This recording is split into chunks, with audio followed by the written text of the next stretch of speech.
Hi all, എല്ലാവർക്കും ഞങ്ങളുടെ പുതിയൊരു വീഡിയോയിലേക്ക് സ്വാഗതം. അപ്പോൾ ഇന്നത്തെ വീഡിയോ എന്ന് പറയുന്നത് നമ്മൾ വീട് മാറുകയാണ്. എത്രാമത്തെയാണ്? മൂന്നാമത്തെ വീട്. 1.5 വർഷത്തിനിടയ്ക്ക് മൂന്നാമത്തെ വീടാണ്. ആദ്യത്തെ 1 വർഷത്തോളം താമസിച്ചു. രണ്ടാമത്തെ 6 മാസത്തെ കോൺട്രാക്റ്റ് ആയിരുന്നു, അത് പൂർത്തീകരിച്ചു. ഞങ്ങൾക്ക് ഇവിടുന്ന് മാറാൻ ഇഷ്ടമല്ലായിരുന്നു, പക്ഷേ എന്താ പറയുക, ചില സാങ്കേതിക കാരണങ്ങളാൽ ഞങ്ങൾ ഇവിടുന്ന് വീട്ടിലോട്ട് മാറുന്നു. അപ്പോൾ അതിന്റെ പരിപാടിയിലേക്കാണ്. അതിന് കുറച്ച് പൊല്ലാപ്പുകളൊക്കെയാണ്. അപ്പോൾ അത് ക്ലീൻ ചെയ്ത് വൃത്തിയാക്കി ഓണറിനെ ഏൽപ്പിക്കണം. അപ്പോൾ അതിനുള്ള ക്ലീനിങ്ങും പരിപാടികളും ഒക്കെ. പക്ഷേ ഈ വീട് ഞങ്ങളുടെ ഫ്രണ്ടിന് തന്നെയാണ് ഞങ്ങൾ കൊടുക്കുന്നത്. അവർക്ക് നമ്മുടെ പറഞ്ഞിട്ട് അവർക്ക് തന്നെ നമ്മുടെ ഫ്രണ്ടിന് തന്നെയാണ് ഈ വീട് കൊടുക്കുന്നത്. അപ്പൊ അവരെടുത്തോളാന്ന് പറഞ്ഞത് കൊണ്ട് തന്നെ ഓണർക്കും സമ്മതമാണ്. അപ്പൊ ഞങ്ങൾക്കും വലിയ ബുദ്ധിമുട്ട് തോന്നുന്നില്ല. അപ്പൊ ഞങ്ങളുടെ ഒരു ബെസ്റ്റ് ഫ്രണ്ട് തന്നെയാണ് വരുന്നത് ഇങ്ങോട്ട്. അപ്പൊ എന്നിട്ട് ഞങ്ങളുടെ വീട് പിന്നെ ഞങ്ങൾ കാണിക്കാം. അപ്പൊ ഞങ്ങൾ ക്ലീനിങ്ങും കാര്യങ്ങളും ഒക്കെ ആയിട്ട് ഇച്ചിരി ബിസിയാണ്. അപ്പം നമ്മളെല്ലാം വൃത്തിയാക്കി കൊടുക്കണം, അല്ലെങ്കിൽ നമ്മുടെ ഹോൾഡിംഗ് ഡെപ്പോസിറ്റിൽ നിന്ന് അവർക്ക് കുറയ്ക്കാം. എന്തൊക്കെ പോരായ്മകളുണ്ടോ അതിൻ്റെ എല്ലാം അവർ ആ ഹോൾഡിംഗ് ഡെപ്പോസിറ്റ്, അതിനാണ് ഈ ഹോൾഡിംഗ് ഡെപ്പോസിറ്റ് പിടിച്ചു വെക്കുന്നത്.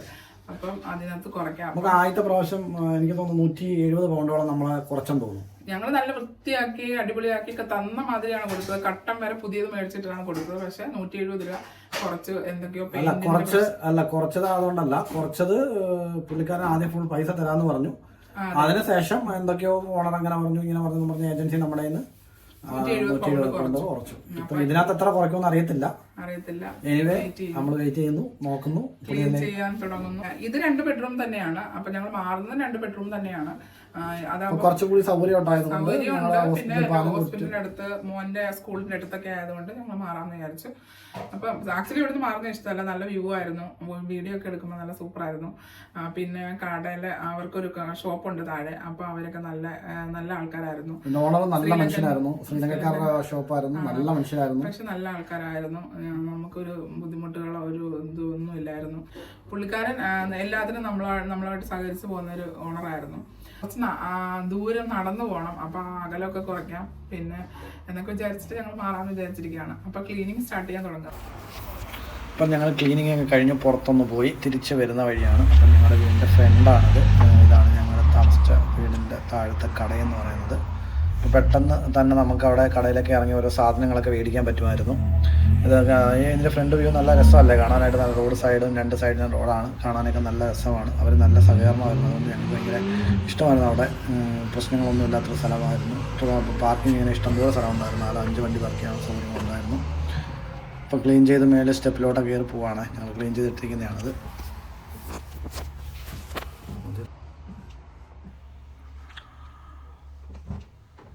അപ്പോൾ ഇത് 2 ബെഡ്റൂമിൻ്റെ വീടാണ്. അപ്പോൾ ഇതാണ് ഹാള്. ഇവിടെ കൊച്ചൊരു ഡൈനിങ് ടേബിളും 2 സെറ്റിങ് കിടപ്പുണ്ട്. അപ്പോൾ ഞങ്ങൾ പുള്ളിക്കാരൻ തന്ന മാതിരി വൃത്തിയായിട്ട് ക്ലീൻ ചെയ്ത് കൊടുത്തിട്ടുണ്ട്. വൃത്തിയായിട്ടില്ലേ ചേച്ചാ? വൃത്തിയായിട്ടില്ലേ? അടിപൊളിയായിട്ടില്ലേ? ഇതാണ് കിച്ചൻ്റെ അടുപ്പ് എനിക്ക് ഭയങ്കര ഇഷ്ടമായിരുന്നു. അതിനകത്ത് ചട്ടിയൊക്കെ വെച്ച് കറി വെക്കായിരുന്നു. പക്ഷേ ഇനി പോകുന്ന പുതിയ വീട്ടിലോട്ട് ചട്ടിയൊന്നും വെക്കാൻ പറ്റത്തില്ല. അതിൻ്റെ ഒരു വിഷമം ധാരാളമായിട്ടുണ്ട്. അപ്പം മലയാളി കറികളൊക്കെ വെക്കുമ്പോൾ നമുക്ക് ചട്ടി ഓർമ്മ വരുമല്ലോ. അപ്പോൾ അതൊന്നും വെക്കാൻ പറ്റത്തില്ല. അപ്പം അതിൻ്റെ ഒരു വിഷമമുണ്ട്. നല്ല ഫ്രിഡ്ജുമായിരുന്നു, വലിയ ഫ്രിഡ്ജായിരുന്നു, ഇഷ്ടംപോലെ സാധനങ്ങളൊക്കെ ആയിരുന്നു. പിന്നെ ഇതാണ് ബാത്റൂം. അതൊക്കെ നല്ല അടിപൊളിയായിട്ട് ക്ലീൻ ചെയ്ത് കൊടുത്തിട്ടുണ്ട്. ഇപ്പം സൂപ്പറായിട്ടില്ലേ?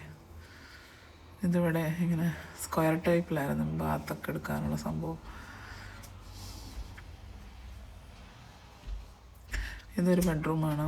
ഇവിടെ നിന്ന് താഴോട്ട് നോക്കുമ്പോൾ നല്ല വ്യൂ ആയിരുന്നു. അപ്പോൾ അതൊക്കെ മിസ് ചെയ്യും. അപ്പോൾ അടിപൊളിയായിരുന്നു. ഇത് മറ്റേ അടുത്ത ബെഡ്റൂം, ഇത് മോള് യൂസ് ചെയ്തുകൊണ്ടിരുന്ന ബെഡ്റൂം.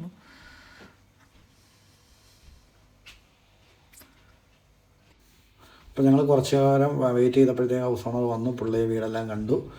പുള്ളിക്ക് എല്ലാം ഇഷ്ടപ്പെട്ടു. കംപ്ലയിൻ്റ് ഒരെണ്ണം പോലും പറഞ്ഞില്ല. എല്ലാം വൃത്തിയായിട്ട് നല്ലതായിട്ട് സൂക്ഷിച്ചു എന്ന് പറഞ്ഞു. ഇനി വരുന്ന ആൾക്കാർ ഇതുപോലെ സൂക്ഷിക്കണമെന്ന് പറയണമെന്ന് പറഞ്ഞു. പുള്ളി നല്ലൊരു മനുഷ്യനാണ്. നമ്മളാദ്യം പറഞ്ഞത് നല്ലൊരു മനുഷ്യനാണ്. ഞങ്ങളുടെ വീടിൻ്റെ ബാക്ക് സൈഡാണ്. അവർ കൃഷിയൊക്കെ ചെയ്യുന്നത്. അവർ ആളെ നിർത്തി കൃഷിയൊക്കെ ചെയ്യിപ്പിക്കുന്നു. സമ്മറൊക്കെ ആയതുകൊണ്ട് വിത്തൊക്കെ കൊണ്ടുവന്ന് പാവി അടിപൊളിയാക്കുന്നു. അപ്പോൾ അതൊക്കെ നല്ല രസമുണ്ടായിരുന്നു കണ്ടുകൊണ്ടിരിക്കാനൊക്കെ. അപ്പം പുള്ളിക്കാരൻ വന്നു. ഞങ്ങൾ ഹാൻഡ് ഓവർ എല്ലാം കൊടുത്തു കഴിഞ്ഞു. പിന്നെ കീയൊക്കെ കൊടുത്തു. അപ്പം പുള്ളിക്കാരൻ വേറെ കംപ്ലൈൻ്റ് ഒന്നും പറഞ്ഞില്ല. അപ്പം ഞങ്ങളുടെ ഫ്രണ്ടും റെഡിയാണ്, താമസിയാതെ തന്നെ ഇങ്ങോട്ട് വരും. അപ്പോൾ അവരും ഇത് ഞങ്ങളുടെ ഫ്രണ്ട് വ്യൂ ആണ് കേട്ടോ. ഞങ്ങളുടെ വീടിനകത്ത് ഇരുന്നാൽ കാണാൻ പറ്റുന്ന വ്യൂ ആയിരുന്നത്. അപ്പോൾ അടുത്ത വീഡിയോയിൽ വീണ്ടും കാണാം. Tata, bye bye.